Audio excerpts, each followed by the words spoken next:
Ngayong araw is Iris Undukay Day. It means sports day. Kaya yung mga bata nakapang-PE. As usual yung oras 8:00 ng umaga, nauna na silang pumunta ng school at kami naman ni Daddy sumunod ng magna 9 AM na.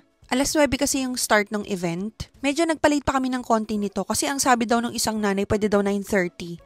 Dumaan nga muna si Daddy dito para bumili ng tubig. Kaya lang pagtingin namin malapit sa school ni Irene, ako mag-uumpisa na nga kaya nagmamadali kami bigla. At tama talaga na 9 AM siya magsa-start. At pagpasok nga namin ng gate sobrang dami ng tao. Hindi namin alam kung may papupwestuhan pa ba kaming maganda. At napansin namin na yung mga grade 1 mukhang nasa gitna. Kaya doon talaga ako nakipagsiksikan sa front. Buti nga medyo nakasingit pa ako at ayaw nakita ko nga agad si Irie. Syempre todo zoom in ako. Yung unang event or ginagawa ng lahat is mag-exercise. From grade 1 to grade 6 nga. Next event is takbuhan nga pero hindi pa sina Irie kaya nag-decide kami ni Dading maupo muna doon sa gilid. At wala din kaming dala naming sariling upuan kaya sa plastic na lang kami naupo. Yung event ng grade 1 siguro another after 30 minutes pa. From here kasali na ulit sina Irie. Paramihan ng bolang masushoot. Si Irie nga is nasa team white, nakita ko na rin siya agad.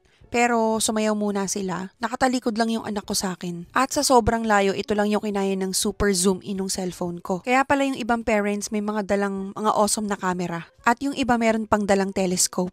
So ito nga yung schedule at flow ng event. So chinecheck lang namin kung pang ilan ulit sina Irie. So from time to time nauupo kami. Pero minsan nakikinood din kami kasi ang bibilis ng mga bata.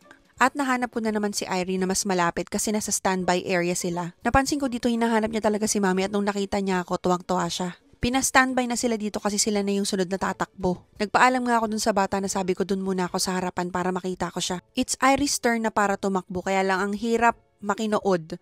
Ang daming ulo. Pero kahit papano ayan navivideohan ko naman siya. Nakakatuwa kasi nakangiti siya habang tumatakbo at ang sabi niya, Mami, pang 4th lang ako. Tapos sabi niya, it's okay, it's not a competition. Dito naman is halos lahat ng grade, merong dadaang bolang malaki sa kanila. And team ni na Irie which is team red yung nanalo. At yung pashutan pala ng bola kanina na team white siya, panalo din sila. Dito super zoom in na naman ako kasi sobrang layo ng pwesto na naman niya. Sasayaw daw sila dito gamit yung flag, so flag girl daw siya. Doon na lang ako sa zoom in ng cellphone ko nakikinood. At yung finale, yung last event is grade 5 and grade 6, sobrang galing nila, like ninja moves. Yung event is dapat tapos na ng 11:30 pero sumobra na. Nasa halos 12 na to mahigit.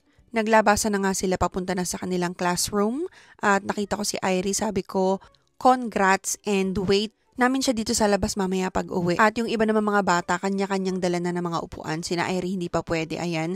Kanya-kanyang bit-bit sa kanya-kanyang classroom. Nasa around 12:30 na to nakalabas na yung bata. At nagpa-picture muna sila ni Haruki. And here, sabay-sabay na kaming umuwi. Sobrang nag-enjoy daw siya.